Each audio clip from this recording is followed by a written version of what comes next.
ব্রজ বৃন্দাবন শ্রী গুরু বৈষ্ণব পদে মজাইয়া মন শ্রী গুরু বৈষ্ণব পাদ পদ্ম করিয়াস হরি নাম শন কীর্তন গায় শ্রী নরোত্তম দাস। জয় জয় শ্রী কৃষ্ণ চৈতন্য প্রভু নিত্যানন্দ শ্রী অদ্বৈত গদাধর শিবাসাদি গৌরভক্তবৃন্দ। হরে কৃষ্ণ কৃষ্ণ কৃষ্ণ হরে হরে হরে রাম রাম রাম হরে হরে হরে কৃষ্ণ কৃষ্ণ কৃষ্ণ হরে হরে হরে রাম রাম রাম হরে হরে হরে কৃষ্ণ কৃষ্ণ কৃষ্ণ হরে হরে হরে রাম রাম রাম হরে হরে। জয় জয় শ্রী রাধে কৃষ্ণ। জয় গৌরহরি। কলিযুগ পাবন অবতার সর্বভূতার সারসার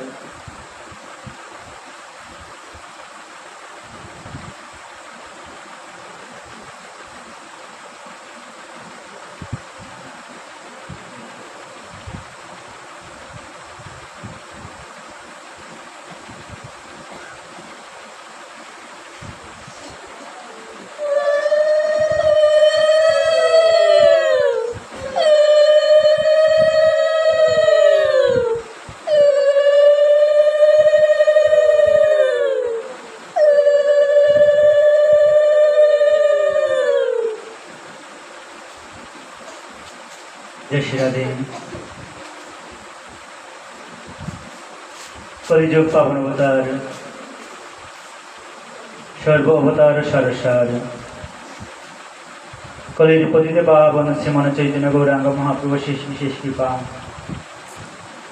হইতকে অনুকম্পা কৃপা আশীর্বাদ অহিত কৃপা অনুকম্পা আমাদের উপর বর্ষিত হয়েছে বিদায় আজ এই সায়ন সন্ধ্যাকালীন সময়ে শ্রী জগতের নাথ জগন্নাথ জগৎ স্বামী জগত প্রভু অহিতুই করুণার নিকটন পরম দয়াল শ্রী জগন্নাথ দেবীর রথযাত্রা মহামহোৎসব উপলক্ষে তথা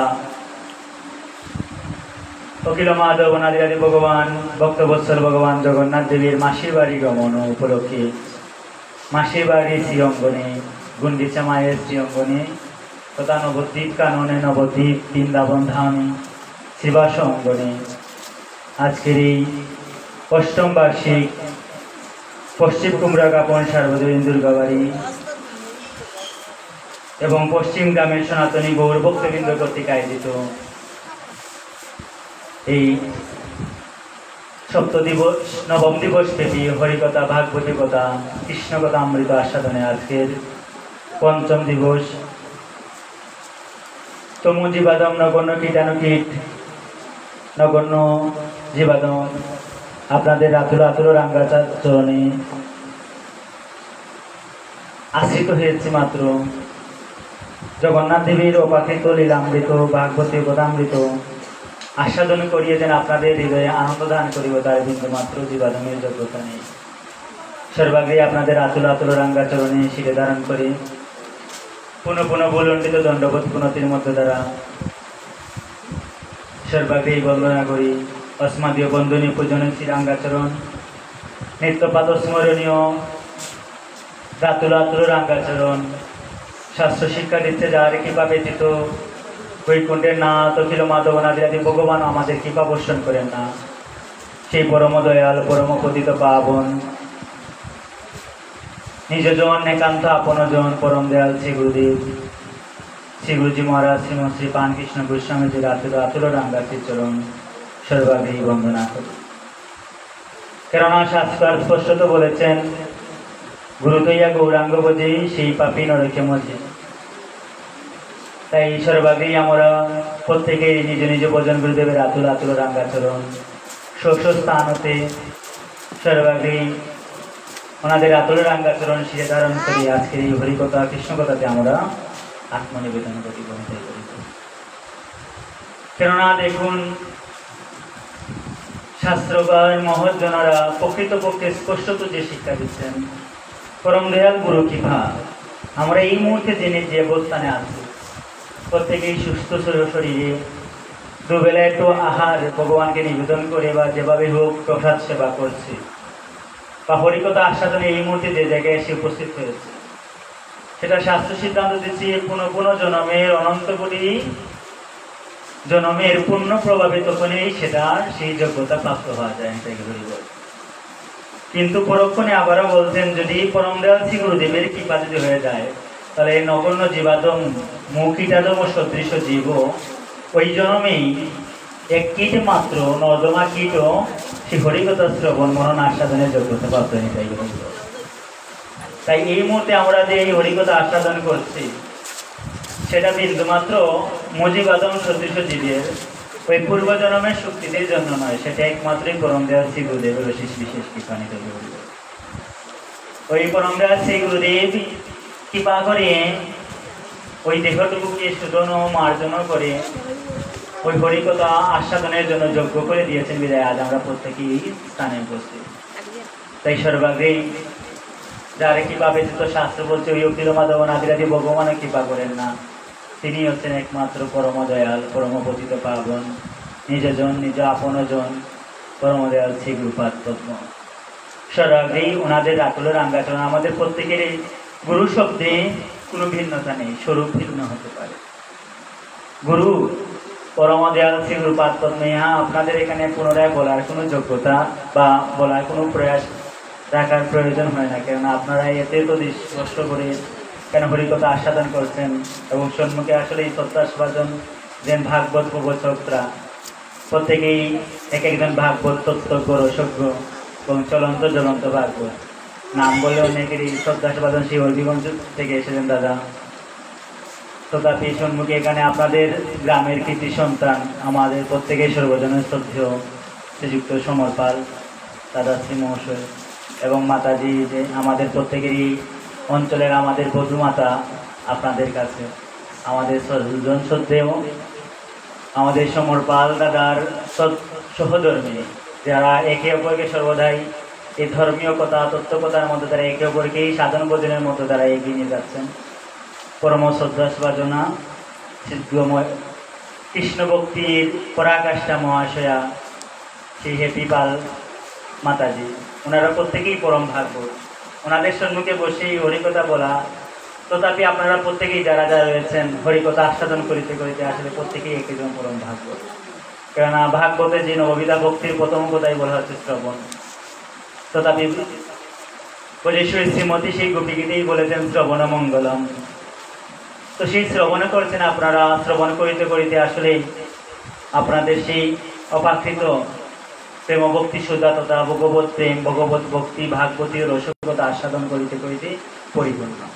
তথাপি দেখুন একটি কথা আমরা আলোকপাত করছি, যে জিনিসটা যে গুরুদেব ওই আমরা এই মুহূর্তে হরিকথা আস্বাদন করছি বা আমি এই মুহূর্তে যে অবস্থানে আছি, সেটা একমাত্রই পরম দয়াল শ্রী গুরুদেবের কৃপা ব্যতীত অন্য কোনো কিছু না। আমি আমার সাধনার গুণে এই মুহূর্তে এই জন্মে আমি ওই সাধন ভজন অর্থাৎ ভগবানের চরণে তুলসীপত্র অর্পণ করছি আর বা হরিকথা আস্বাদন করতে এসেছি বা সাধু সঙ্গ ভক্ত সঙ্গ করার সুযোগটুকু হয়েছে, সেটা আমার পূর্বজন্মের স্বীকৃতি দ্বারা হয়তো নাও হতে পারে। একমাত্র এই পরম দয়াল শ্রী গুরুদেবের কৃপা হয়েছে বিদায়ী হচ্ছে, নয়তো কখনো কোনো কারে সম্ভবপর নয়। এটা ভালোভাবে আমাদের দৃঢ়তার সহিত মেনে নিতে হবে, ভালোভাবে দৃঢ়তার সহিত মেনে নিতে হবে। কেননা ওই গুরু কৃপা ব্যতীত অপর কোনো মধ্যম নাই বা অপর কোনো পন্থা নেই। ওই সাধু কৃপা বৈষ্ণব কৃপা গুরু কৃপা ব্যতীত অপর কোনো পথ নেই যে পথ দ্বারা আমরা স্বয়ং ভগবত কৃপাটুকু প্রাপ্ত হতে পারি। চৈতন্য ভাগবতে বৃন্দাবন দাস ঠাকুর মহাশয় সেই কথাটা স্পষ্টত বলেছেন, কৃষ্ণ ভক্তির জন্মমূল হয় সাধু সঙ্গ। আর আপনি কৃষ্ণ প্রেম ভক্তি পেতে চান, তাহলে আপনার একমাত্র মূল মাধ্যম হচ্ছে কি ওই সাধু সঙ্গ। আর ওই সাধু সঙ্গকে পরম দয়াল শ্রী গুরুদেবের সঙ্গ লাভ নিতে করব আর গুরু কৃপা। তো সর্বাগে আমরা নিজ নিজ ভজন গুরুদেবের আতুর আতুর রাঙ্গাচরণ শিরে ধারণ করে ওনাদের অশেষ বিশেষ কৃপা অপাকৃত হইতই কৃপা আশীর্বাদ ধারণ করে আজকে এই সায়ন সন্ধ্যাকালীন সময়ে লগ্নে এই পশ্চিম কুম্ভকাপন সার্বজনীন শ্রী শ্রী দুর্গাবাড়ি মন্দির প্রাঙ্গণে অখিল মাধব অনাদিরাদি ভগবান জগতের নাথ জগত স্বামী জগন্নাথ দেবীর রথযাত্রা মহোৎসবের এই পঞ্চম দিবসে হরিকথাতে নিবেদন করি। তো দেখুন, এখানে একটা প্রশ্ন থেকে যায়, পরম দয়াল শ্রী গুরুদেব তার সম্মুখে নেই। পরম দয়াল শ্রী গুরুদেব তো আমাদের সম্মুখে নেই, যে মাত্র দ্বারা গুরুদেবের আতুল রাঙ্গাচরণ শিরে ধারণ করে ওনার আতুল রাঙ্গাচরণ দুলা নিজে অঙ্গে মেখে নিজের জীবনটুকু ধন্যাচিতন্য করে গুরুদেবকে একটু প্রণাম জানান। কেননা আমাদের প্রত্যেকের গুরু মহারাজ নিজ নিজ আশ্রমে নিজ নিজ মন্দিরে নিজ নিজ ভজনের কুটিরে অবস্থান করছেন, তাই নয়? তো গুরুদেবকে আমি এই মুহূর্তে এই জায়গায় এই পশ্চিম কুমড়াকাপন দুর্গাবাড়ির মধ্যে থেকে বসে কিভাবে প্রণাম জানাই? প্রশ্নটা তো থেকেই যায়, তাই না? তো দেখুন, যে কথাটুকু আমরা একটু আলোকপাত করছিলাম, ভাগবতম যে শিক্ষা দিচ্ছেন সপ্তম স্কন্ধে, সেই প্রহ্লাদ মহারাজ যে শিক্ষা আমাদের দিয়েছিলেন নববিধা ভক্তি, শ্রবণম কীর্তনম বিষ্ণু স্মরণং পাদ সেবনম অর্চনম বন্দনম দাস সখ আত্মনিবেদনম। কি বলছেন? প্রথম কথাটাই বলছেন শ্রবণ, যে কথাটা আমরা পূর্বেই আস্বাদন করি। আর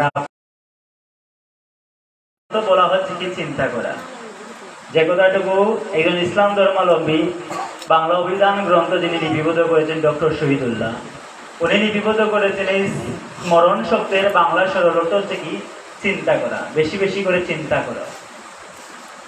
তো দেখুন, ভাগবত শিক্ষা দিচ্ছে কি তুমি বেশি বেশি করে চিন্তা করো, যত বেশি চিন্তা করবে তত তোমার কি হবে? ভগবত কৃপা লাভ হবে।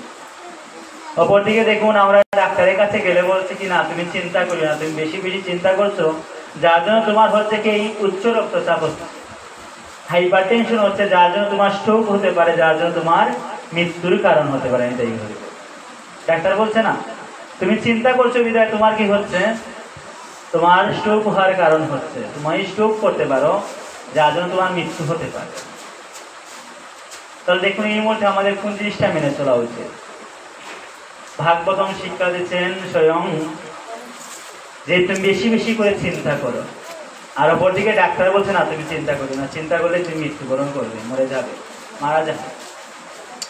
তো দেখুন, দুটি কথাই কিন্তু খুব সুন্দর ব্যাখ্যা মহৎজনারা, বৈষ্ণব জনারা, ঋষিবৃন্দরা ব্যাখ্যা করেছে। আমি চিন্তা করছি, আপনাদের কথা না, আপনারা তো সর্বদাই সেই অখিল মাধব, সেই মাধবের আতুল রাঙ্গা চরণ ব্যতীত, বোধেশ্বরী রাধারানীর আতুল রাঙ্গা চরণ ব্যতীত অপর কোনো কিছুই চিন্তা করেন না। আমার চিন্তাটুকু হচ্ছে কি সেই দেহটাকে আটটু সুখে রাখা যায়, কিসের মতো দ্বারা এই দেহকে বড় আনন্দ অভিলাষের মতো দ্বারা এই দেহকে বড় প্রেম আনন্দর মতো দ্বারা এই দেহকে সুখে রাখা যায়, কিসের দ্বারা বিষয় সংসার সুখিয়ে আরো একটু বিশেষভাবে ভোগটুকু করতে পারি, সেই বিষয়টা তো আমার, তাই না? তো সেই জন্য বলা হচ্ছে কি এই চিন্তাটুকু যত বেশি তুমি চিন্তা করবে তত তোমার কি হবে? ওই চিন্তনের মতো দ্বারা তোমার হাইপারটেনশন বৃদ্ধি পাবে। এটাই বল ডাক্তার বলছে কি তুমি ওই চিন্তা থেকে ধীরে ধীরে বেরিয়ে আসো। তোমার ওই দেহ সুখের চিন্তা তুমি যতই করো না কেন, ওই সুখ তুমি কখনো বুঝে পাবে না। যদিও ডাক্তার বলছে না তুমি চিন্তা করছো, বেশি বেশি চিন্তা করছো যে কোনো বিষয় নিয়ে, তোমার কেন ওটা হচ্ছে না, কেন আমার ওটা হলো না, কেন আমি ওই জিনিসটা পেলাম না, কেন ওই জিনিসটা আমার নষ্ট হয়ে গেল, এই ইত্যাদি ইত্যাদি চিন্তনের দ্বারাই আমার কি হচ্ছে? উচ্চ রক্তচাপ বৃদ্ধি পাচ্ছে, যার জন্য আমার কি হচ্ছে? মৃত্যুর কারণ হয়ে যাচ্ছে। এটাই ওই চিন্তা থেকে যত তাড়াতাড়ি আমি যত দ্রুত বেরিয়ে আসতে পারবো ততই আমার মঙ্গল, তত তাড়াতাড়ি মঙ্গল। অপরদিকে দেখুন, ভাগবতম যে শিক্ষা দিচ্ছে তুমি তার কথা বেশি বেশি চিন্তা করো। তার কথা অখিল মাধবনাদিরাধি ভগবানের আতুল আতুল রাঙ্গাচরণ চিন্তা বলছে ভাগবতম বেশি বেশি করে স্মরণ করো, স্মরণ মানে চিন্তন করো। যত বেশি চিন্তন করবে তন্ময়তা প্রাপ্তর মধ্য দ্বারা ওই চিন্তনেই তুমি সেই প্রেম ভক্তি লাভ করে নিবে। তাই দেখুন, চিন্তনের একটি সুন্দর একটি দৃষ্টান্ত দেওয়া যায়। আমরা অনেক সময় বসে গল্প করি না, 4-5 জন 10 জন বাবা মা মায়েরা একত্রে বসে 2 জন 4 জন 5 জন বসে গল্প করি না। ওই গল্পের মধ্যবর্তী সময়ে দেখা যায় অনেক সময় 4 জন বসে গল্প করছি, এর মধ্যে আমি কি হচ্ছি বা অনেকজন অন্যমনস্ক হয়ে গেছে, অর্থাৎ সে এখানে বসে আছে, তার মাথার কেশ থেকে পায়ের নখ অবধি সম্পূর্ণ শরীরটা এখানে বসছে, কিন্তু সে সেই জায়গায় নয়। এমন হয় না আমাদের সাথে? হয় কি হয়? আপনাদের সাথে হয়? 4 জন বসে গল্প করছেন, একজন কি অপর কোনো একটা বিষয় চিন্তায় এমনই কি হচ্ছেন, বিভোর হয়েছেন, যে বিভোর হয়ে মধ্য দ্বারা আপনার সম্মুখে উনি বসে আছেন, কিন্তু কি হচ্ছে আপনার সম্মুখে উনি কি বলতে পারেন না। হয় না আমাদের সাথে? অর্থাৎ কোনো একটা বিষয় আমি কি বলছি, অর্থাৎ 4 জন বন্ধু বা 4 জন আত্মীয় স্বজন পরিজন বা 4 জন মা একত্রে বসে গল্প করছেন, ওই মুহূর্তে চিন্তা হয়েছে যে না, ঘরের মধ্যে তো কোন জিনিসটা কি বা কোনো বিষয় নিয়ে বা অন্য কোনো বিষয় নিয়ে, যে কোনো বিষয়টা নিয়ে চিন্তা আর বদ্ধ দ্বারা গেছে, বা স্কুলে বাচ্চাকে পাঠিয়েছেন, স্কুল তো ছুটি হয়ে যাওয়ার সময়, এখনো আসছে না কেন, ওই চিন্তায় যখন আমরা বিভোর হয়ে যাই, সম্মুখে ওই বাকি 4 জন 5 জন কি করছে সেটা কিন্তু আমরা ওই মুহূর্তে বলতে পারি না। বলতে পারি কি? তখন ওই বাকি যারা আছেন তাদের মধ্যে একজন ধাক্কা দেয় বা আমার নাম ধরে রাখে, ও দাদা বা ও দিদি, তুমি এতক্ষণ কোথায় থাকছো? হ্যাঁ, তোমার সম্মুখে এত এত কথা বলি। আরে না না, তুমি কি বলছিলে? ওই যে 10 মিনিট আগে কিছু বলছিলেন না, তুমি বলেছিলে না ওই জায়গায় গেছিলে। আরে আমি ওই জায়গা থেকে ঘুরে এসে আরো প্রচুর জায়গায় ঘুরে আসছি, তুমি কোথায় এতক্ষণ? হয় কিনা না আমাদের সাথে? অর্থাৎ আমি চিন্ময় চিন্তনের মতো দ্বারা দেখুন, ওই চিন্তা করিতে করিতে ওখানে আমার সম্পূর্ণ শরীর অবস্থান বর্তমান, কিন্তু আমি ওই জায়গায় নেই। কেন? আমি আরেকটা বিষয় চিন্তার মধ্যে দ্বারা ওখানে বিভোর হয়ে ওটার মধ্যে তন্ময়তা প্রাপ্ত হয়ে গেছেন। এই শাস্ত্র বলছে কি, ওই পরম দয়াল শ্রী গুরুদেবের আতুল আতুল রাঙ্গাশ্রী চরণ, পরম দয়াল শ্রী গুরুদেবের আতুল আতুল রাঙ্গাচরণ আমরা যদিও সর্বাগ্রে আমাদের নয়ন সম্মুখে, তার সাক্ষাতেও যদি নাও পাই, আমাদের এই যে ষড়রিপু 10 ইন্দ্রিয় দ্বারা গঠিত দেহ দ্বারাও যদি সাক্ষাৎ গুরুদেবের আতুল রাঙ্গাচরণ ধরতেও না পারি, আমাদের এই দেহের মধ্যে যে একটি সূক্ষ্ম দেহ বিরাজমান, যেটা চিন্তনের দ্বারা কি করা যায়, ওই জায়গা থেকে মুহূর্তেই অপর কোনো জায়গায় নিয়ে যাওয়া যায়নি। তাই রবিবার আপনি এই মুহূর্তে চক্ষু মুদ্রিত হয়ে চিন্তা করুন আপনার পরিবারে কোথায় কি রয়েছে, এই মুহূর্তে আপনি কিন্তু ওখানে সম্পূর্ণ শরীর অবস্থান কিন্তু ওই জায়গায় চলে যেতে পারবেন, তাই না? যে কথাটাকেই বলা হচ্ছে কি মন, ওই চিন্তনের মধ্যেই মনটুকু অবস্থান করে। আপনি যে চিন্তা করবেন মনটা সেই জায়গায় ধাবিত হবে।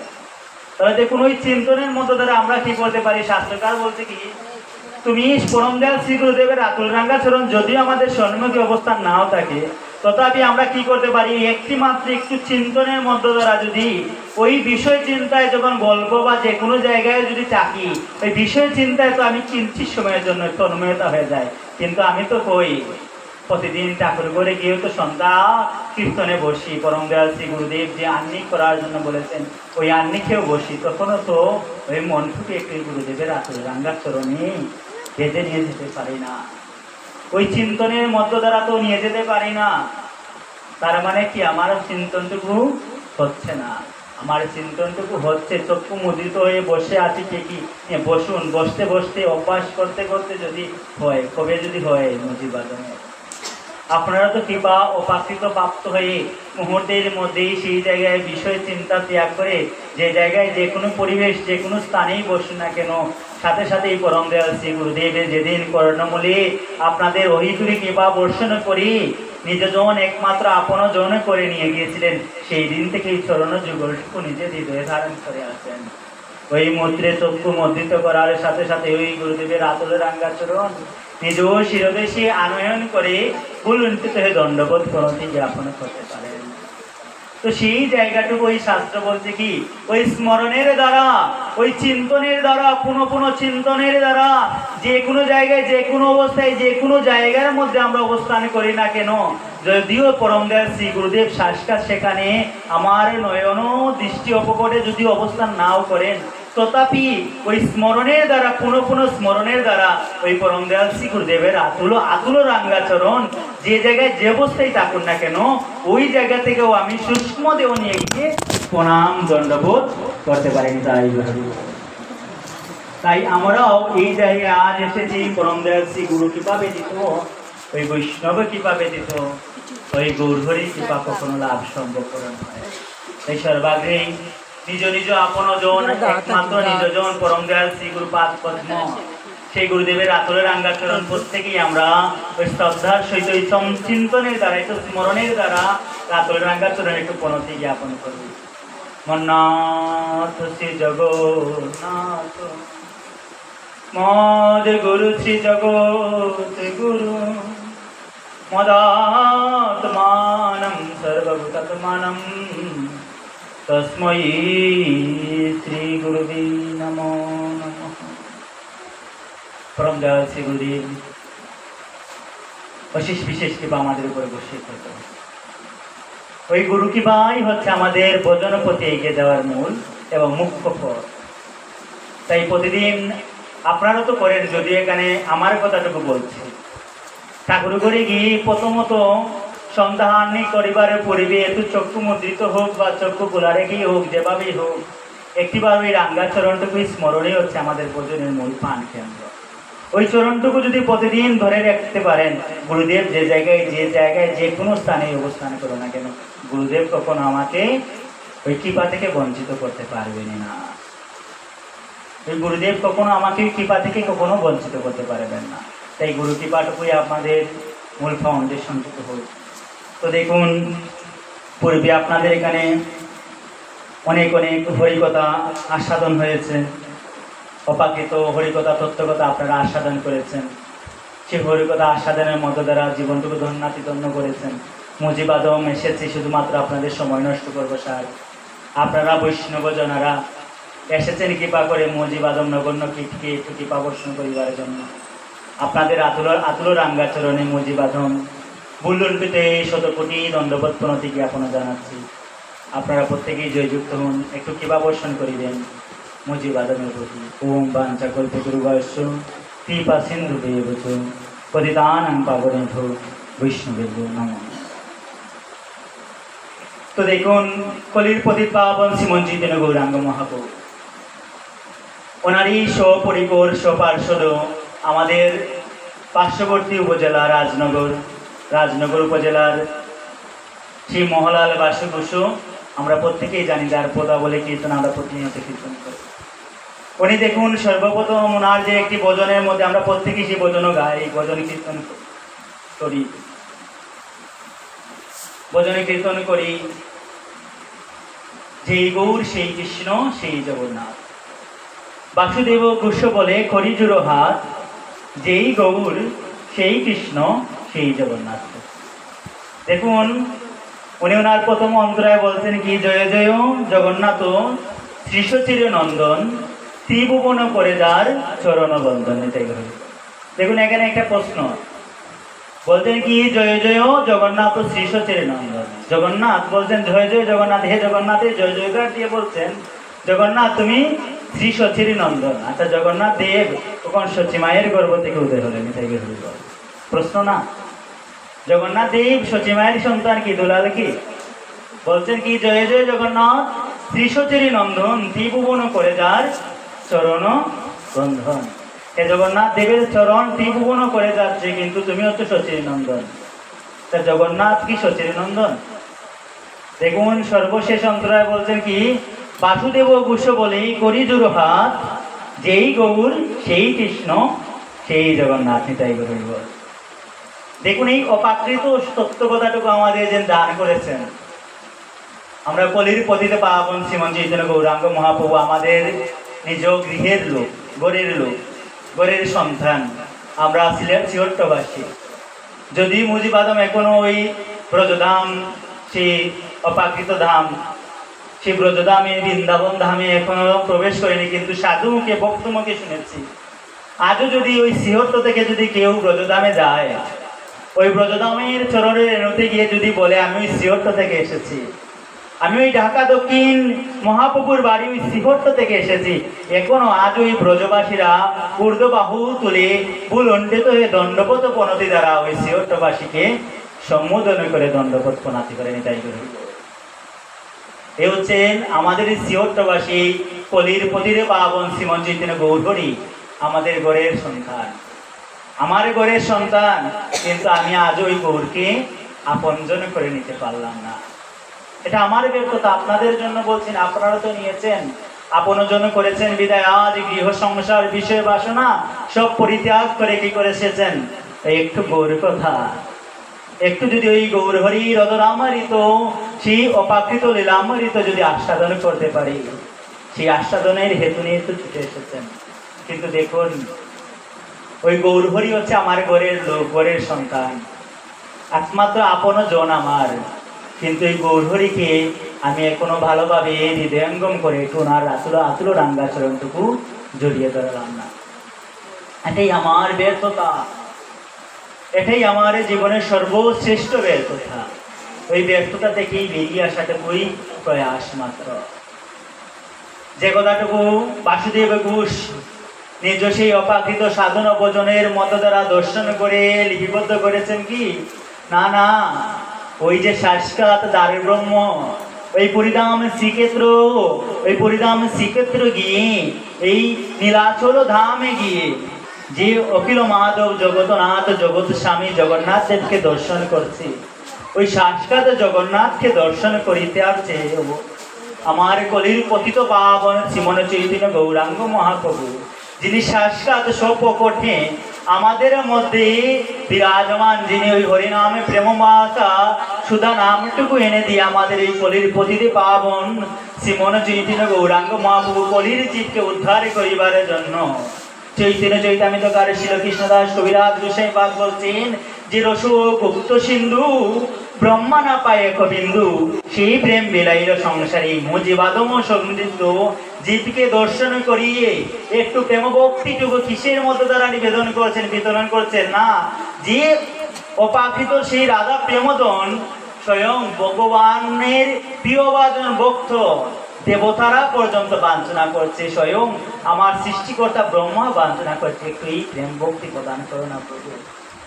কিন্তু শাস্ত্রকার বলছে না, প্রভু বলছেন না, ওটা গ্রহণ করার মতো তুমি যোগ্য নও।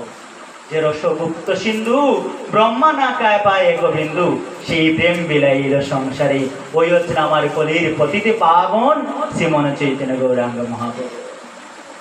এসে বলছেন কি বাসুদেব ঘোষ বলছেন না, ওই জগন্নাথের আতুল রাঙ্গা চরণ দর্শন করিবারও থেকে চলে আমার ওই কলির পতিতে পাবন শ্রীমন চৈতন্য গৌরহরির চরণেও যদি আমি একটু আশ্রিত হই, তাতেই আমার জীবন ধন্যাতে ধন্য।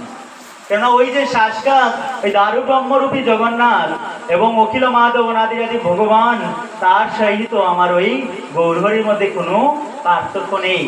যেই গৌর সেই কৃষ্ণ সেই জগন্নাথ, ওরা তিনজন মিলিত ইয়ে। যেমন ধরুন, তাহলে তিনজন এক হয় কিভাবে, প্রশ্ন আসে না? দেখবেন আমাদের অনেকের নাম এক ব্যক্তির দুটা তিনটা নাম হয়, হয় না? যেমন আমাদের সম্মুখে দাদা সমর দা, আবার রিপন দা, দুই নামই পরিচিত। হ্যাঁ, সমর পাল রিপন বা রিপন পাল সমর, তাই না? কেউ যদি রিপন হয়ে ডাকে তিনি হাজির, সমর হয়ে ডাক দিলেও তিনি হাজির, হাজির না? ঠিক সেভাবেই ভগবান বলছেন আমি কি করেছি, একের জন্যই নাম গ্রহণ করেছি তিনটি, তাই বলিব। একের জন্যই নাম গ্রহণ করেছি কি তিনটি নাম। একে তো কি নাম করেছি, অখিল মাধব ঈশ্বর পরম কৃষ্ণ সচিৎ আনন্দ বিগ্রহ অনাদিরাদি গোবিন্দ সর্বকারণের কারণ। অখিল মাধব অনাদিরাদি ভগবান দাপর অন্তে আমাদের এই জগজ্জীবকে উদ্ধার করিবার জন্য এই জগৎ সংসারে যিনি পুনঃ পুনঃ শ্রীমদ্ ভগবদ গীতাতে বলে গিয়েছেন যদা যদাহি, আমাদের প্রত্যেকের তুটস্থ মুখস্থ শ্লোক যেটি, এই ধর্ম সংস্থাপন করার জন্য, অধর্মায় দেহের বিনাশ করিবার জন্য, পুনরায় ধর্মটুকুকে একত্রীভূত করে ধার্মিকদের রক্ষা করিবার জন্য, সাধুদের রক্ষা করিবার জন্য, আমার ভক্তকে রক্ষা করিবার জন্য আমি যুগে যুগে আসি। সেই একেলে ঈশ্বর কৃষ্ণ আর্শবিত জগৎ যারে জয়িছে না চায় তৈছে করে নিত্য, সেই অখিল মাধব অনাদিরাদি ভগবান। আবার বলছেন কি না, উনি কি অখিল মাধব নাদিরাদি ভগবান শ্রীকৃষ্ণ নাম গ্রহণ করেছেন। আবার উনার ওই নামের মধ্যে আরো অনেক নাম, ব্রজলালা, ব্রজনাথ, গোপীনাথ, হ্যাঁ, সেই রাধানাথ, প্রাণনাথ, কত কত তার নাম।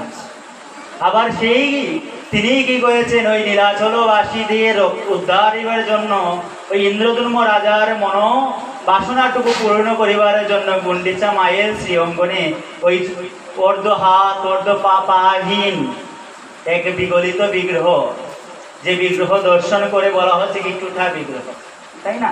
আর যার হাত নেই, যার পা নেই, যার চোখের পলকও নেই, দেখতে কি অবধূত, হ্যাঁ, কি রূপ তার, হ্যাঁ, কি রূপ, যে পরিপূর্ণভাবে সম্পূর্ণই নয়, সেই পরিপূর্ণ নয়, অপরিপূর্ণ সেই জগত স্বামী নাম ধারণ করে জগতের নাথ হয়ে বসে আছেন। দেখুন, জগতের নাথ তিনি হয়েছেন। দেখুন, আমাদের এই মুহূর্তে আমাদের অনেকের বলি কি আমার পিতা মারা গেছেন, আমি বড় অনাথ হয়ে গিয়েছি বাবা, বলি না? আবার কারো বা ছোট অবস্থায় যদি তার পিতৃদেবতা গর্ভাবস্থায় মারা যায়, আর এই ছেলেটা অনাথ হয়ে গেল, অনাথ হয়ে জন্ম নিল, বা জন্মের পরও যদি কারো বা মাতৃদেবী যদি মহাপ্রাণে চলে যান, বলা হচ্ছে কি না ও অনাথ হয়ে গিয়েছে, অনাথ। কিন্তু দেখুন, সেই জায়গায় মহৎজনেরা অখিল মাধব নাদিরাদি আমার জগন্নাথ বলেছেন, আরে তুমি কাকে অনাথ বলছো, কাকে অনাথ বলছো? আরে ওই সংসারের কেউ অনাথ হতে পারে না, তাই আমি নিজেই আমার নামটুকুই ধারণ করে নিয়েছি জগন্নাথ নিতাই করে। আমি আর এই জগতের প্রত্যেকের নাথ, আমি প্রত্যেকেরই আমি নাথ, আমার এই সংসারে কেহ অনাথ নয়, আমি জগন্নাথ, জগতের স্বামী জগন্নাথ। এই জগৎ স্বামী হচ্ছেন আমার জগন্নাথ, যিনি পূর্বেই এমন নামই গ্রহণ করেছেন, নামের দ্বারা কাউকে আর পর করেন। হ্যাঁ, দেখুন, উনি এমন এক নাম গ্রহণ করেছেন, নাম গ্রহণ করেই ওনার নামের মধ্যেই বুঝে দিয়েছেন, দেখো আমার পর বলতে কেহ নেই, আমি জগন্নাথ মানে জগতের নাথ। এই জগতে একটি পিপীলিকা থেকেও একটি হাতি, দানব আদি ধরে সমস্ত প্রাণী, প্রত্যেকটা প্রাণীরই নাথ আমি, আমি ওই জগতের নাথ, মানে এই জগতের কেহ আর তুমি অনাথ নও, তুমি আমার সন্তান। জগন্নাথ নিজে নামকরণ গ্রহণ করে বলছেন কি আমার সন্তান স্বরূপা তুমি। তাই দেখুন, জগন্নাথ একে তো নাম গ্রহণ করেছেন কি, পূর্বে নাম গ্রহণ করেছেন অখিল মাধব নাদিরাদি ভগবান, পুরে এসে নাম গ্রহণ করেছেন জগন্নাথ। আর ওই জগন্নাথেই আমার সত্যের সদাশিব মহাবিষ্ণু অবতার, সেই দেবাদিদেব মহাদেব কলির জীবকে উদ্ধার করিবার জন্য সেই রাসমঞ্চলের মধ্যে, রাস নাট্যমঞ্চের বহির অঙ্গনে বসে বসে সারা রাত্রি সেই রাসলীলার রাত্রিতে ক্রন্দন করিতে করিতে প্রভুর চরণে ভিক্ষা মেগেছিলেন, প্রতিজ্ঞা করেছিলেন, সংকল্প নিয়েছিলেন, হে প্রভু আজ তুমি কি করছো, এই মহারাস নৃত্য করছো, কিন্তু এই রাসের মধ্যে বড় কি করে রেখে দিয়েছো, দরহা বাধা একটি বাবনদারি দিয়ে রেখেছো, বেড়া দিয়ে রেখেছো, যে ওই রাস নৃত্য করিতে হলে একমাত্র এই ব্রজ গোপী ব্যতীত আর কারো প্রবেশ নেই প্রভু। সেই লীলা আমরা প্রত্যেকেই জানি, দেবাদিদেব মহাদেব অনেক অনেক প্রয়াস করেছিলেন ওই রাসলীলাকে একটিবার দর্শন করিবার জন্য, কিন্তু সেই দিন মহা অখিল মাধব নাদিরাদি ভগবান পুরো কঠোরতার সহিত এই কি বলেছিলেন, না ওই রাস নৃত্য করিতে হলে তোমার কি করতে হবে, রাধারানীর কৃপা লাভ করিতে হবে। আমার ভোলেনাথ কি বলেছিলেন, এই যমুনার জলের মধ্যে, বালুকার মধ্যে বারংবার জোড়ার মধ্যে ঘোরাঘুরি দিয়েছেন, এবং ওই যমুনার জলের মধ্যে কি বলছেন, বারংবার একটি পর একটি ডুব দিতে দিতে দিতে দিতে জয় রাধি জয় রাধি, রাধি করুণাময়ী কৃপা করো গো রাধে বলিতে বলিতে বারংবার ডুবির উপর ডুব দিয়েও যখন ওই অখিল মাধব নাদিরাদি ভগবানের কৃপা লাভ পেলেন না, তখন মনে মনে সংকল্প নিয়েছিলেন, প্রভু তুমি আজ কি করছো, এই মহারাস নৃত্য করছো, কিন্তু কি করেছো, ব্রজ গোপীদের ব্যতীত কারো প্রবেশ তুমি গ্রহণ করছো না, আর কারো প্রবেশ তোমার সেখানে অনুমোদিত নয়। কিন্তু আমি ভোলেনাথ, আমি দেবাদিদেব মহাদেব, আমি আজ প্রতিজ্ঞা করছি প্রভু, আগত কলির যুগে আমি এমন এক মন্ত্র স্থাপন করিব, এমন এক সেই রাসস্থলী মন্ত্র আমি তৈরি করব, সেই রাসমঞ্চে তুমি নায়কই হবে। আজ যেভাবে তুমি নায়ক, সেই দিনও তুমি নায়ক হবে। কিন্তু ওই রাসমঞ্চে না তো আমি কি করব, কোনো ধরা বাধা রাখবো না। প্রভু কি করব, ওই যে আমার চণ্ডাল মুচি ব্রাহ্মণ বৈষ্ণব ক্ষত্রিয় আদি ধরে সবাইকে এনে কি করব, ওই একাধারে ওই রাসনন্ত্রের মধ্যে সবাইকেই নৃত্য করাবো না তাই হইব। সেই মহাদেব মনে মনে প্রতিজ্ঞা করেছিলেন, সেই প্রতিজ্ঞার জন্য আজ কলিতে এসে অদ্বৈত রূপে এসে কি করলেন, আমার মহাপ্রভুকে হুঙ্কার দিয়ে ডেকে নিয়ে আসলেন। হুঙ্কার দিয়ে ডেকে নিয়ে আসলেন, ডেকে এনে ওই কলির প্রতিটি পাবন আমার শ্রীমন চৈতন্য গৌরাঙ্গ মহাপ্রভু নামকরণ করলেন। একাধারে 3টি নাম গ্রহণ করেছেন, কিন্তু সেই 3জনকে তিনজনকে আলাদা আলাদা কেউ নয়, একই দর্শন করে আমার বাসুদেব ঘোষ বলছেন কি, বাসুদেব ঘোষ বলে করি জুড়ো হাত, যেই গৌর সেই কৃষ্ণ সেই জগন্নাথ। ওই 3জনের মধ্যে কোনো পার্থক্য নেই। তাই বল, যেভাবে একজন ব্যক্তির 2টা-4টা নাম হয়, আমার ভগবান 2টা-4টা নাম গ্রহণ করে আলাদা আলাদা রূপ ধারণ করে এসেছেন, মাত্র আলাদা আলাদা হয়ে এসেছেন মাত্র। আমরা দেখবেন অনেকের মধ্যে অনেক রকম ভ্রান্ততা থেকে যায়, না আমি কালীর ভক্ত, আমি বিশ্বরীর ভক্ত, আমি ওনার ভক্ত, আমি ওনার ভক্ত। তো আমাদের অনেকের মধ্যেই আমার মতো যারা রয়েছে, তোমাকে প্রশ্ন করলে বলা হচ্ছে না আমি শৈব, আমি শিবের ভক্ত, উনি বলছেন আমি কানপত্য, আমি গণেশের ভক্ত। এই যে আলাদা আলাদা আমাদের কলির কারো প্রাদুর্ভাবের মতো দ্বারা কি হচ্ছে, দেখা যাচ্ছে যে ঈশ্বর তত্ত্ব আলাদা আলাদা হয়ে যাচ্ছে। কিন্তু প্রকৃতপক্ষে স্বয়ং ভগবান বা মহাজন যারা, ওনারা সিদ্ধান্ত দিচ্ছেন আমরা প্রত্যেকেই একের ভজন করি। আমরা প্রত্যেকেই একজনেরই ভজন করি, যত পথ যত মত দ্বারাই হোক না কেন, প্রকৃতপক্ষে ওই এক জায়গাতেই আমরা অবস্থিত। তো যদিও বিভিন্ন নাম গ্রহণ করে প্রভু আসুন না কেন, মহাজন বলেই দিলেন প্রত্যেকেই যেই গৌর সেই কৃষ্ণ সেই জগন্নাথ, ওদের মধ্যে কোনো পার্থক্য নেই, তারা প্রত্যেকেই। দেখুন ওই যে দাঁড়িয়ে আছেন শাসকাত অখিল মাধব, আছেন না, স্বয়ং ভগবান বিরাজমান অবস্থান করছেন, শ্রী বিগ্রহ। কিন্তু ভক্ত যারা, ভগবান যারা দর্শন করছে কিনা, ওটা সেই বিগ্রহ নয়, শুধু স্বয়ং আমার ভগবান। কেননা তার দর্শনটুকু হচ্ছে কি না, ওই বিগ্রহ বলতে কোনো কিছু হয় না, বিগ্রহ বলতে কোনো ধাতুর কিছু হয় না, ওটা শুধুমাত্র আমার ওই মনকে একাগ্র করিবার জন্য একটি স্থাপনা মাত্র, মনকে একাগ্র করিবারের জন্য একটি জায়গা মাত্র। কেননা আমার এই মনটা হচ্ছে কি অত্যন্ত চঞ্চল, অনেক চঞ্চল। যে কথাটুকু গীতাতেও অভ্যাস যোগী অর্জুনকে ভগবান বলেছিলেন, অসংশয় মহাবাহ মনোজরিণী গহম চলম অভ্যাস নতু কুন্তেয় বৈরাগ্য কিনেছ। হে অর্জুন, হে মহাবাহু অর্জুন, তুমি যে বলছো তোমার মন অত্যন্ত চঞ্চল, এটা সত্যই। অর্জুন বলছেন কি, প্রভু এ অখিল মাধব অনাদিরাদি ভগবান, আমি মনে করি বাতাসকেও যদি কেউ আবদ্ধ করে রাখতে পারে তার শক্তি সামর্থ্য দ্বারা, কিন্তু এই মনকে আবদ্ধ করে রাখা তার পক্ষে অত্যন্ত দুরূহ, কঠিন হয়ে দাঁড়ায়।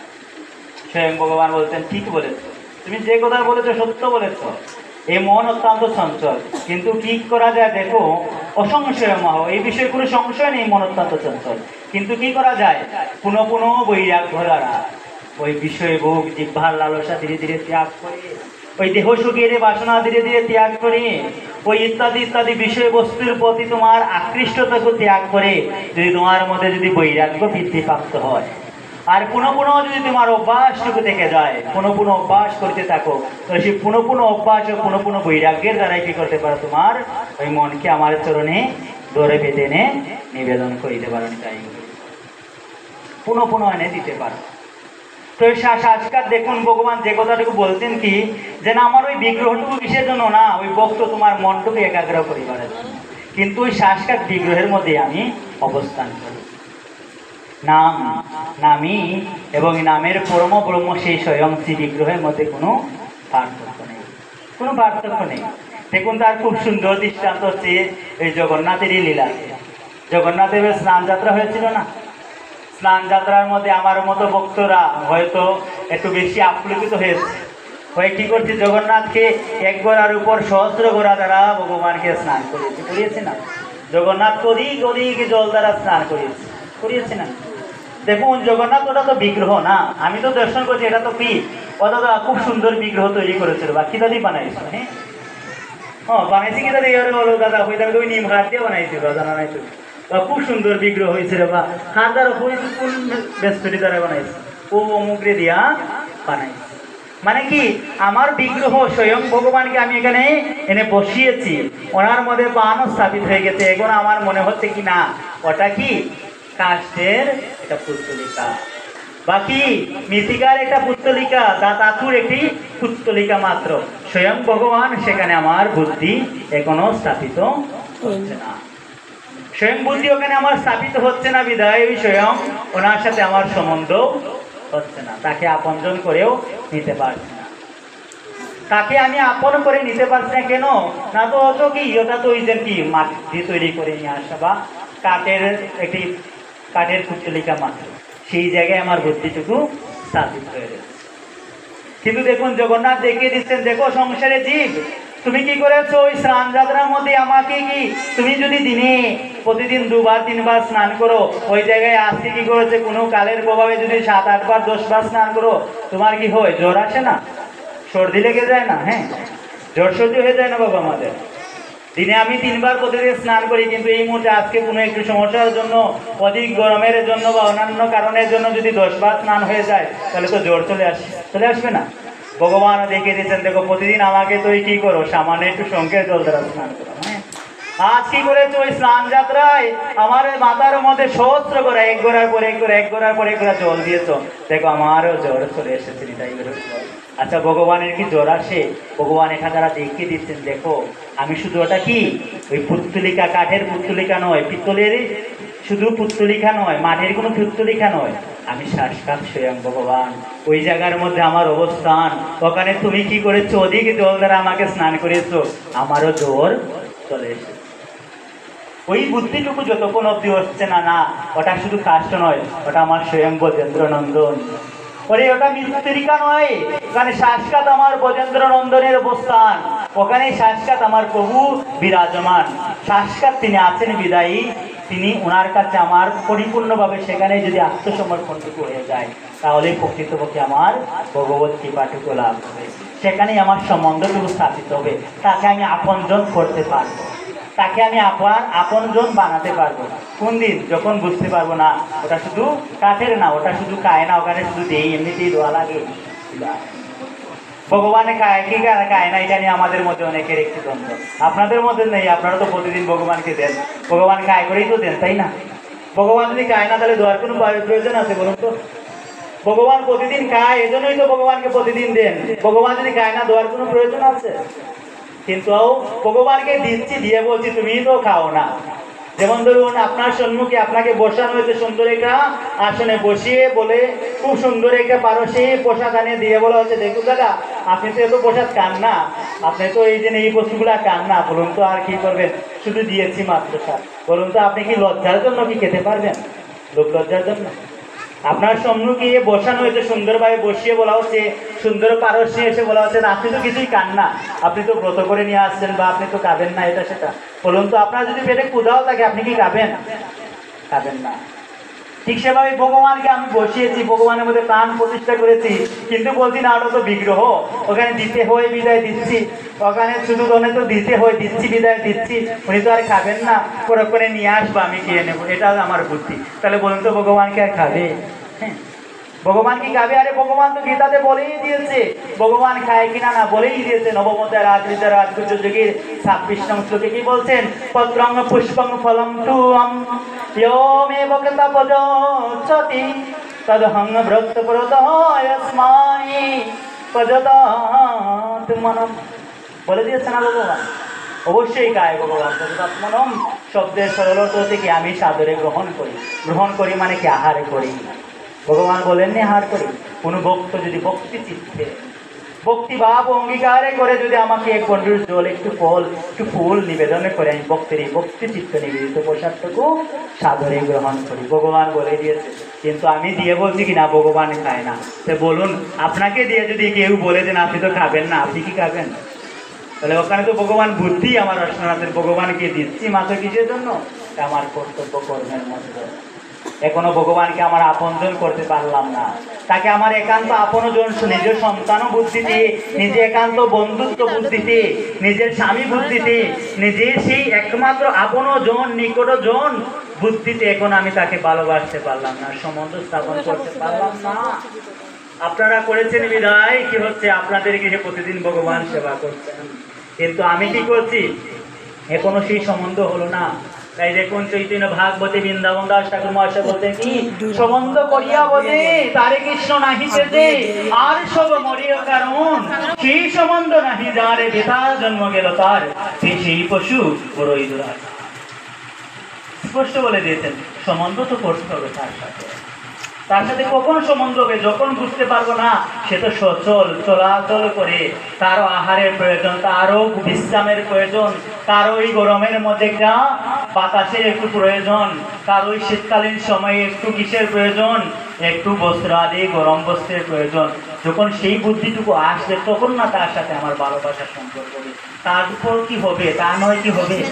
আমি তাকে ভাবছি কি না, ও তো ইট পাথরের মন্দিরের মধ্যে শুধু বসে থাকে, ইট পাথরের মন্দিরের মধ্যেই বসে থাকতেও সেখানেই ভালোবাসে, আর কোথাও সে আসে না, কোথাও যায় না। কিন্তু প্রকৃতপক্ষে ভগবান বলছেন কি না, ওই আমি ইট পাথরের মন্দির থেকে আমি ভক্তের মনোমন্দিরে থাকতে বড় ভালোবাসি। ভক্তের হৃদয়ে মম শত বিশ্রাম, ওই বৈষ্ণব হৃদয়ে ভক্তের হৃদয়ে দেশে আমি সর্বদাই বিশ্রাম নেই। কিন্তু আমার ওই হৃদয়টুকুকে কি করছে, আমি কালিমা বিষয়ে কামনার দ্বারা কি করেছি, পরিপূর্ণ করে জঞ্জাল তৈরি করে সেখানে কাটার ন্যায় এক বিষাক্ত কাটা দ্বারা পরিপূর্ণ করে এক বিছানা তৈরি করেছি, যে বিছানায় ভগবান আছেন, বড় কষ্টে আছে। ভগবান নেই মানে তো আমি নেই, ভগবান আছেন যদি তো আমি আছি, তাই নয় কি? ভগবান যদি না থাকেন তাহলে কি আর এখানে সম্পর্ক থাকবে কারোর সাথে? কোনো সম্পর্ক কি আর বর্তমান থাকবে? তো কোনো সম্পর্কই তো নেই। ভগবান আমার মধ্যে আছেন মানে আপনার সাথে আমার সম্পর্ক রয়েছে। আপনার মধ্যে থেকে আমার মধ্যে থেকে যদি এই মুহূর্তে ভগবান চলে যায়, আগামীকাল এই বেলা 9:30 10টা পর্যন্ত কি কেউ আমাকে আর রাখবে? এই ধরাধামে রাখবে কি? কেউ রাখবে না। এর আগেই বলো হরি হরি বলো বলে শ্মশানে ঘাটে মুখে সেটা জ্বালিয়ে দেবে। এই চূড়ান্ত সত্য কথা, এই চূড়ান্ত সত্য কথা। আমাদের সাথে আপনার সাথে আমার প্রচুর ঘনিষ্ঠ সম্পর্ক, খুব ঘনিষ্ঠ সম্পর্ক, একবারে নৌখে মাংসের সম্পর্ক। আপনাকে ছাড়া আমি একটি পদও অগ্রসর হই না। কিন্তু ওই মুহূর্তে যদি আমার দেহ থেকে প্রাণপাখি বেরিয়ে যায়, কালের প্রভাবে মেনে নিতে হবে। আপনাকে মেনে নিতে হবে না, নাকি না মেনে নিয়ে বসে থাকবো? আমি না মেনে কি বসে থাকবো? বসে থাকতে পারবো না। ওইটা চূড়ান্ত সত্য কথা। কতক্ষণ আপনার সাথে আমার সম্পর্ক, যতক্ষণ আমার মধ্যে ভগবান আছেন। কিন্তু তার মানে আছেন বলতে তার মানে আমি তো আরে ভগবান আমার মনোহৃদয়ই তো আছেন, এখনো দ্বারা নয়। ভগবান আছেন, ভগবান নেই মানে কোথাও নেই, ভগবান সবার মধ্যে আছেন। কিন্তু কারোর হৃদয়ে, ভক্তির হৃদয়ে ভগবান বলেছেন কি আমি বিশ্রাম করি। আর অন্যান্য জায়গায় বলুন তো, এই জন্য আমরা বলি না আমার নিজের বাড়ি হইলে একটু ঘুমানি যায়, বড় আর আমি ও বালিশ উঠছে বিদায় মানে আরেকবারই গেছি করি, আমার ঘুমটা শুইছে না, তাই না? বড় চোখের মধ্যে জলের শরীরে একটু আনসান করে ঘুমটা লাগতে হয়েছে না বিদায় শরীরে সারা শরীরে একটু ব্যথা হবে, তাই না? কেন ব্যথা করে? খানে আমার হয়েছে নাকি গতকালকে রাত্রে ঘুম হয়েছে না। কেন ঘুম হয়েছে না? ওই বিছানাটা বড় ভালো আছে। আমার যে বিছানাটা ওই যেভাবে হোক, শক্ত কষ্ট বা দেশার মধ্যে হোক, ওই নিত্যি যে জায়গায় আমি ঘুমাই করো আরাম পাই। ভগবান বলছেন কি প্রত্যেকের হৃদয়ে আমি আছি, আমি প্রত্যেকের হৃদয়ে বর্তমান অবস্থান করছি। গীতাতে বলেননি অষ্টাদশোধ্যায়ে মুষ্ক যুগের 60 নং শ্লোকে কি বলছেন? প্রত্যেকের হৃদয়ে আমি কি করছি? অবস্থান করছি। হৃদদেশ অর্জুন দৃশ্য, প্রত্যেকের হৃদয় দেশে আমি অবস্থান করছি। কিন্তু কোনো সব হৃদয়ে আমি আছি ঠিকই। আমি যদি না থাকি তাহলে তার তো কোনো অবস্থানে নেই। আমি ভগবান চলে গেলে মানে তো শেষ, সব শেষ না। ভগবান যখনই আমার মধ্যে থেকে চলে যাবে তখন কি আর কোনো সম্পর্ক রয়েছে? আর কেউ কি আমাকে ডাকবে? আপনার সাথে আমার ভালোবাসার সম্পর্কই বলুন আর শত্রুতার সম্পর্কে বলুন, কোনো কিছু কি আর বর্তমান থাকবে? কিছুই থাকবে না। ভগবান যতক্ষণ আছেন ততক্ষণই আপনার সাথে আমার ভালোবাসার সম্পর্ক, মধুর সম্পর্ক, শত্রুতার সম্পর্ক, যাই হোক না কেন, সব কিছু কতক্ষণ? যতক্ষণ ভগবান আছেন। ভগবান নাই মানে আর কোনো সম্পর্ক নেই। কিন্তু ভগবান আমার মধ্যে আছেন মানেই ভগবানকে আমি আমার হৃদয় দেশে ভগবানকে বিশ্রাম দিয়ে দিচ্ছি, তাহা নয়। আপনারা দিয়ে দিয়েছেন, আপনাদের হৃদয় দেশে ভগবান বিশ্রাম নিচ্ছেন। কিন্তু মজিও আদম সদৃশ্য জীব দ্বারা বিষয়ে বাসনার ওই প্রপঞ্চ মায়ার মধ্যে দ্বারা কি করছি? নিজের হৃদয় সিংহাসনটুকু কি ওই কঙ্কট কাকরের ন্যায় বিষাক্ত বিষের সেই যে বিষাক্ত বিষাক্ত সেই কাকর সমস্ত কিছু দ্বারা পরিপূর্ণ করে রেখে দিয়েছি। ভগবান আছেন কিন্তু বড় কষ্টে আছে। ভগবান আছেন, ভগবান নাই মানে তো শেষ। ভগবান আছেন কিভাবে আছেন? কষ্টে আছেন, বড় কষ্টে আছেন। কেননা ওই জিহ্বা তরঙ্গায়িত করে একটিবার তোহা গৌর বলে গৌর হরির আতুল আতুল রাঙ্গাচরণের জন্মের মতো চলে হলো না। গৌর হরি যে অপাকৃত সেই হরিনামটুকু সারস্বার করে দিয়ে গিয়েছেন, যে সেই কলিযুগের ধর্মটুকু নির্ধারণ করে দিয়েছেন। চারি যুগের চারি ধর্ম জীবের কারণ, কলিযুগের ধর্ম হয় হরিনাম সংকীর্তন। যে অপাকৃত হরিনামটুকু আমাকে দিয়ে রেখে গিয়েছেন, সেটা কই আমার দ্বারা তো একটিবার সংকল্প আবদ্ধ হয়ে নির্ধারিত স্থানে ওই দেহ মনোপ্রাণটুকু একটু স্মরণের দ্বারা পরম দয়ালে গুরুদেবের আতুল রাঙ্গাচরণে আশ্রিত হয়ে তো কই আমার তো করা হচ্ছে না বিধায় আমার কি হচ্ছে না, ওই আমার হৃদয় সিংহাসনটুকু পরিষ্কার হচ্ছে না, যেখানে ভগবান একটু সাদরে বিশ্রাম নিতে, সাদরে বিশ্রাম নেওয়ানো হচ্ছে না। ওই প্রভুর বড় কষ্ট হচ্ছে, কিন্তু প্রভু ছেড়ে যাচ্ছে না। দেখুন যে কথাটুকু ওই বৃহৎ নারদীয় পুরাণের মধ্যে তারা শিক্ষা দিচ্ছেন প্রভু। নারদমুনি বলছেন, প্রভু তাহলে তুমি তো বলতো যে সেই ভক্তের হৃদয় সিংহাসনে তুমি সর্বদাই অবস্থান করতে, কিন্তু তোমার কোনো ভক্তের হৃদয় সিংহাসনে বসে আপনি বড় কষ্ট পাচ্ছেন, তাহলে ওই ভক্তকে কেন আপনি সংসারে রেখেছেন, কেন রেখেছেন তাকে? আপনি ওই ভক্ত নিচ্ছেন আপনার ভগবানের না, আপনার নাম নিচ্ছেন, আপনার চরণে আসিত হচ্ছে না, তার হৃদয় সিংহাসনটুকু একটু পরিষ্কার করে আপনার বিশ্রাম উপযোগ্য করে তুলছে না, তাহলে আপনি কেন রেখেছেন তাকে নিয়ে আসুন না কেন? তাহলে যেহেতু যে অযোগ্য ব্যক্তি, তার কাছে আপনি কেন চাচ্ছেন, তাকে নিয়ে আসুন। ভগবান বলছেন, দেখো আজ নেই তো, কাল যদি নেই, আজ তো নিল না আমার নাম, আজকে তো আমার চরণে আসতে হলো না, আজ তার কাছে মনে হচ্ছে বিষয় বাসনা আত্মীয় স্বজন প্রয়োজনীয় সর্বা, কাল যেদিন বুঝতে পারে, কাল যদি একটিবারে নেই, তার জন্য আমি কি করছি, তাকে রেখেছি সংসারে। ভগবান বারবার আমাদের বারবার দিচ্ছেন, বারবার পরীক্ষা করছেন, একটিবার তো নিয়েও বারবার পুনঃ মধ্য দ্বারা দেখিয়ে দিচ্ছেন, ওই সংসারে বিষয় বাসনা কেহ তোমার নয়। যেদিন এই দেহ থেকে প্রাণ পাখি বেরিয়ে যাবে, সেই দিন আপনজন নিত্য একান্ত আপনজন তোমার ওই প্রেমভাজন ব্যক্তিত্ব, সেও তোমার কাছে এক রাত্রি থাকবে না। থাকবে কি বড় মধুর সম্পর্ক আপনার সাথে আমার। এই মুহূর্তে কি হয়েছে, কালের প্রভাবে আমার দেহ থেকে বা আপনার দেহ থেকে প্রাণ পাখি বেরিয়ে গিয়েছে। ওই রাত্রিতে জ্বর জঞ্জার বৃষ্টির জন্য কি হচ্ছে না, আজ রাত্রিতে দেহ সৌন্দর্য করা যাচ্ছে না, আত্মীয় স্বজন পরিজন আশি পড়শি সবাই এসেছেন, দেখে গিয়েছেন, দুঃখ প্রকাশ করে গিয়ে বলতেন, দেখো বাবা আজকে রাত্রিতে তো আর এই কি করা সম্ভব না, দেহ সৎকার করা সম্ভব না, এই পরিমাণ ঝড় হচ্ছে এই বৃষ্টির মধ্যে, এই মুহূর্তে সম্ভব না।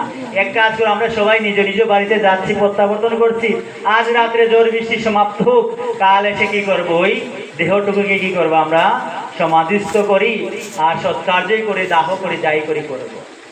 বলুন তো আপনি কি থাকবেন? আপনার একান্ত আপনজন, আপনার স্ত্রী মারা গেছেন, আর গৃহে কেউ নেই, সবাই এসেছেন, দেখেছেন, দেখে বলেছেন কাল করবেন, আজ রাত্রিটুকু আপনি থাকবেন ওই মায়ের পাশে? থাকবো গো আমরা, কেউ থাকবো? হ্যাঁ, কেন? উনিই তো আপনার একমাত্র আপনজন না? কত না ভালোবাসার সম্পর্ক তার সাথে, কত ভালোবাসার সম্পর্ক না আপনার সাথে আমার। এই মুহূর্তে আমার প্রাণ পাখি বেরিয়ে গেছে, আপনি থাকবেন বা আপনারই বেরিয়ে গেছে, আমি কি একা থাকবো আপনার কাছে? একা থাকবো না। কেন থাকবো না? আরে না, তো মারা গিয়েছে, তার মাঝে কে নেই?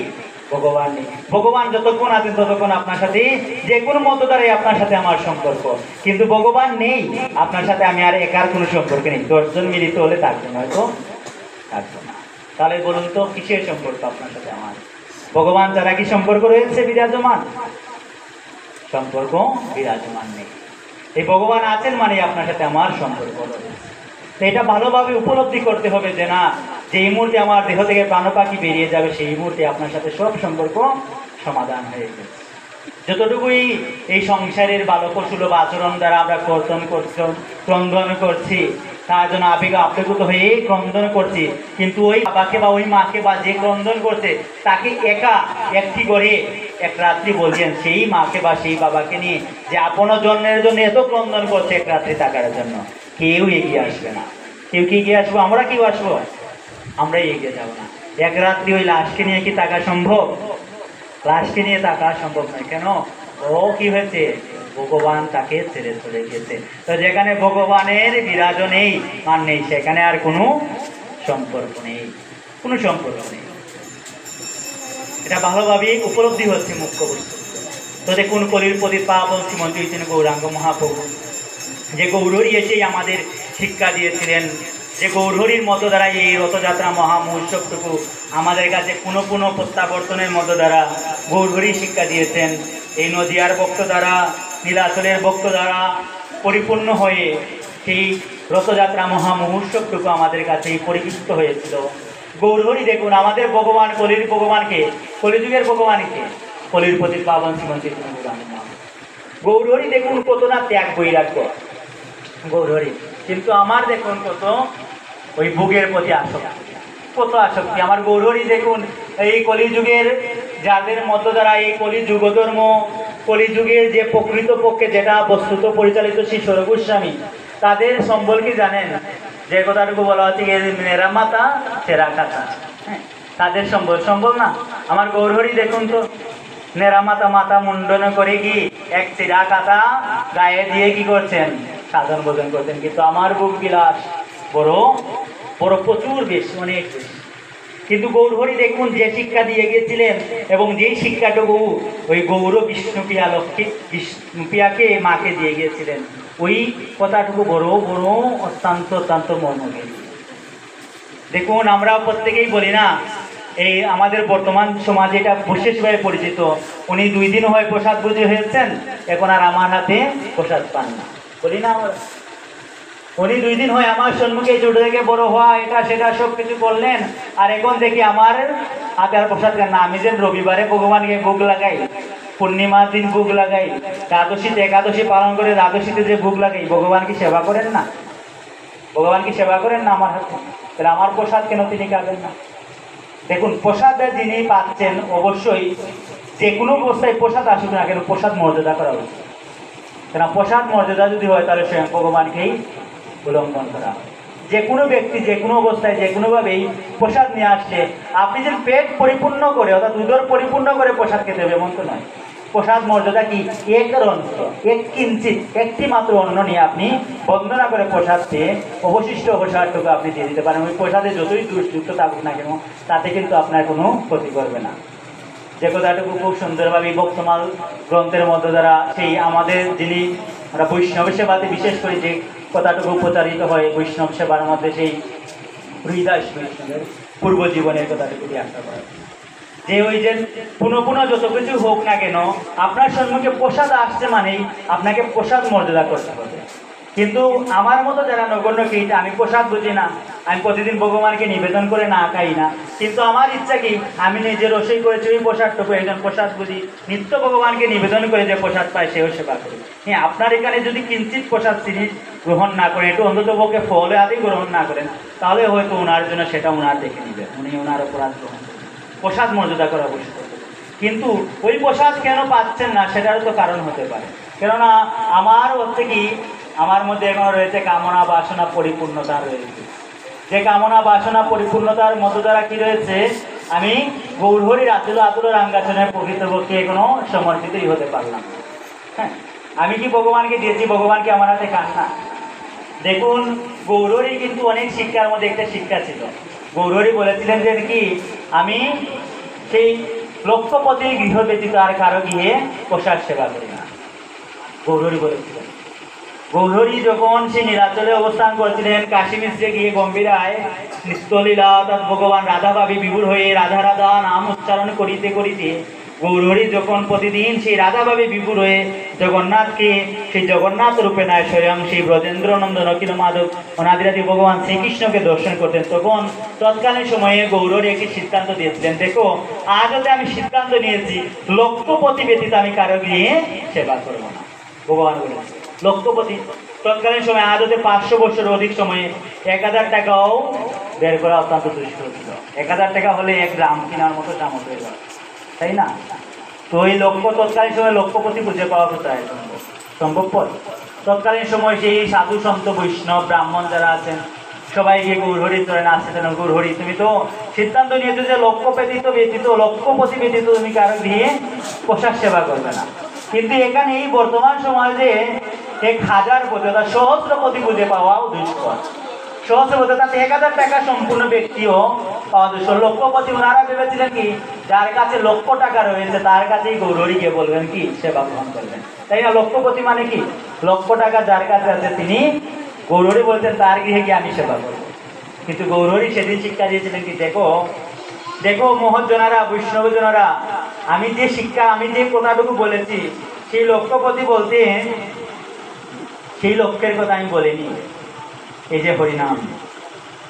গৌরহরি সেদিন শিক্ষা দিয়েছেন ওই হরিনামটুকু যিনি লক্ষ্যবার গ্রহণ না করেন, প্রতিদিন নিত্য তিনি লক্ষ্যবার হরিনাম গ্রহণ না করে আমাকে বুক নিবেদন করে, আমি ওই গৃহে গিয়ে বসার সেবা করে আমি যাই। লক্ষ নাম অর্থাৎ 1 লক্ষ হরিনাম মানে 64 মালা, প্রতিদিন 64 মালা যিনি জপ না করে আমাকে নিবেদন করেন ওই গৃহে আমি বসার সেবা করি না।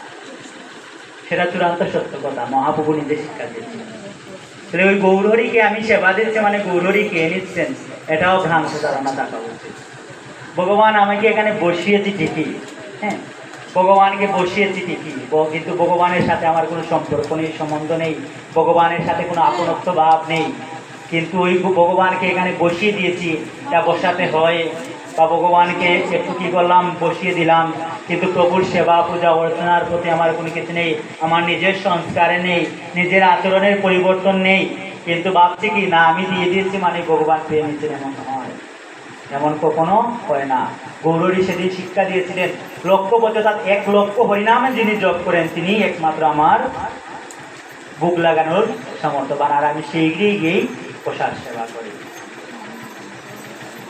সেই কথাটুকুর অনুকরণ দ্বারা আমার বিষ্ণুপ্রিয়া মা, দেখুন বিষ্ণুপ্রিয়া মা যখন গৌরহরি সন্ন্যাস গ্রহণ করে নিয়ে চলে গিয়েছিলেন নীলাচলে, তখন সেই বিষ্ণুপ্রিয়া মা ছিলেন কি 14 বছর বয়সা এক যুবতী, 14 বছর বয়সী যুবতী। সেই যুবতীর মনে রেখে গৌরহরি সন্ন্যাস গ্রহণ করেছিলেন, বুঝেছেন কি না অপরূপ রূপবতী যৌবতী। সেই গৌরহরি তাকে কি করেছিলেন ত্যাগ করে, সতীমা বৃদ্ধ সতী মাতাকে ত্যাগ করে আজ নদের নিমায় কি করেছেন ছুটেছেন না। আজ আমি একাক নন্দনের দ্বারা কি হচ্ছে না, ওই কলির জীব উদ্ধার হচ্ছে না, কলির জীবের পরিবর্তন হচ্ছে না। ওই কলির জীবকে যদি পরিবর্তন করতে হয় তাহলে আমি একা কাটলে হবে না, গিয়ে বসে বসে কি করছেন, কার সাথে কথা বলছেন, বিষ্ণুপ্রিয়া মায়ের সাথে। বিষ্ণুপ্রিয়াকে বলছেন দেখো বিষ্ণুপ্রিয়ে প্রাণবল্লভা দেখো শুনো, আজ আমি একা একা ক্রন্দন করে এই কলির জীবকে, আমার একা ক্রন্দনের দ্বারা এই কলির জীবের ওই পাষাণ কি পাষাণটুকু হৃদয়টুকু আজ করছে না।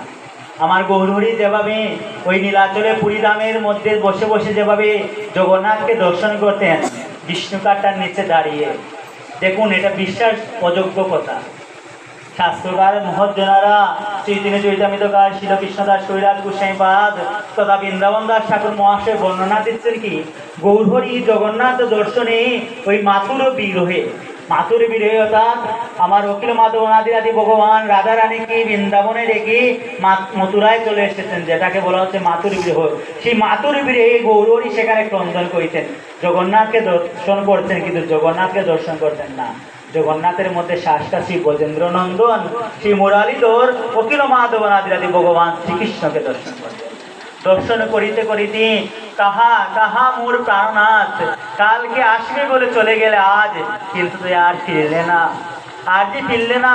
সেই জগন্নাথকে দর্শন করিতে করিতে ক্রন্দন করিতে করিতে ওই নয়ন জল পিস্কারি দিয়ে প্রবাহিত হতে হতে শাস্ত্রকার বলতে কি সেখানে একটি নালা হয়ে গেল, অর্থাৎ চোখের জলে নালা হয়ে গেছে, চোখের জল প্রবাহিত হতে হতে গৌরহরির সম্মুখে নালা হয়ে গেছে। বলুন এখনো বাক্য, এখনো কথা কি বিশ্বাসযোগ্য?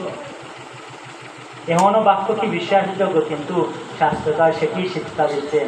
আমার গৌরহরি জগন্নাথকে দর্শন করেছেন, আমিও তো জগন্নাথকে দর্শন করি না।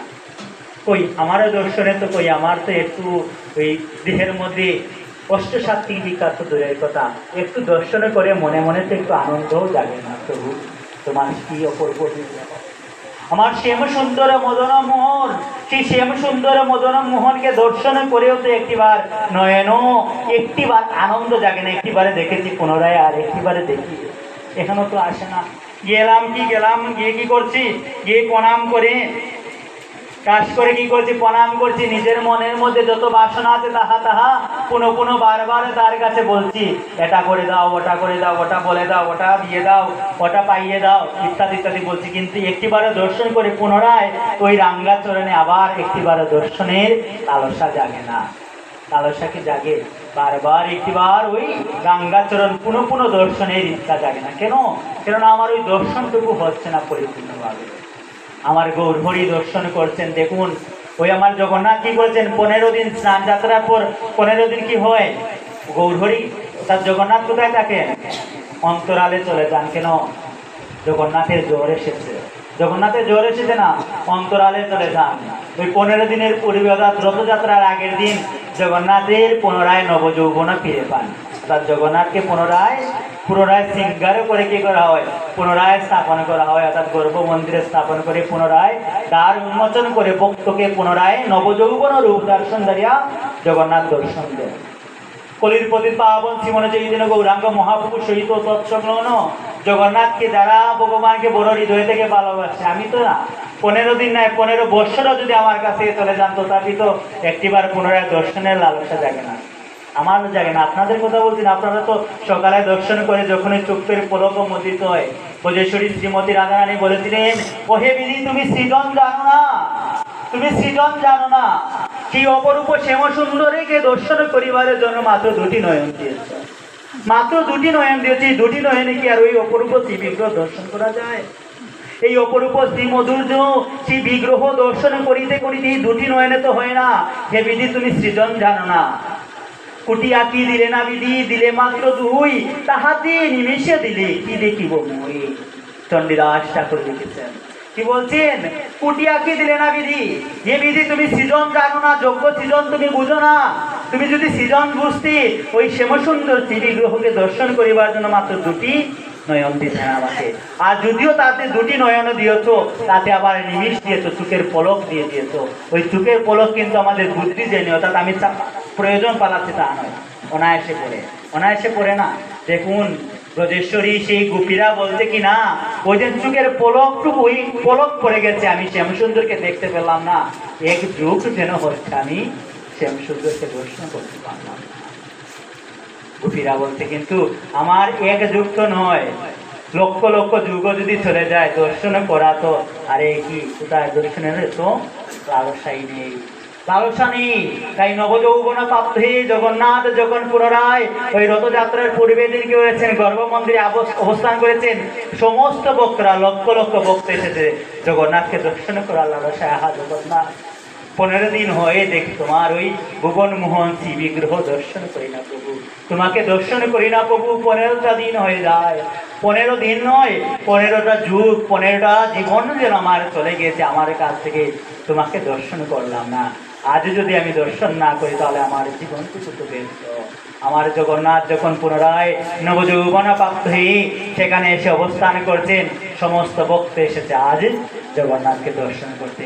আমার গৌরহরি প্রতিদিনের ন্যায় সেই গরুর স্তম্ভের নিচে দাঁড়িয়ে জগন্নাথকে দর্শন করছেন। অপরদিকে নিচু ব্যক্তি, ছোট ছোট বাচ্চা যারা বা নিচু যারা, তারা কি সেই সম্মুখে যদি উচ্চ কোনো ব্যক্তি দাঁড়িয়ে থাকে, পিছন থেকে কি আর সামনে কি হতে দেখতে পায়? এক মা, পূজো মা মানে বয়োবৃদ্ধ মা, হৃদয়ের মধ্যে লালসা। জগন্নাথ নবযৌবন প্রাপ্ত হয়েছেন, 15 দিন পরবর্তীতে আমাদের কাছে এসেছেন, ওই জগন্নাথকে একটিবার দর্শন করিবার লালসা। হৃদয়ে বড় লালসা জেগেছে কি, জগন্নাথকে একটিবার দর্শন করিবেন। কেন? জগন্নাথ নবযৌবন প্রাপ্ত হয়েছেন। ওই নবযৌবন প্রাপ্ত হয়ে জগন্নাথ যখন আমাদের সম্মুখে এসেছেন, আজ ওই জগন্নাথকে যদি দর্শন না করি তাহলে কি আর হয়? সম্মুখে দেখতে পাচ্ছেন কিসের মতো দ্বারা ভগবানকে জগন্নাথকে দর্শন করবেন। দেখুন আপনার সংকল্প যদি উত্তম হয়ে থাকে তাহলে মাধ্যম ভগবান দিয়ে দেন, মাধ্যম ভগবান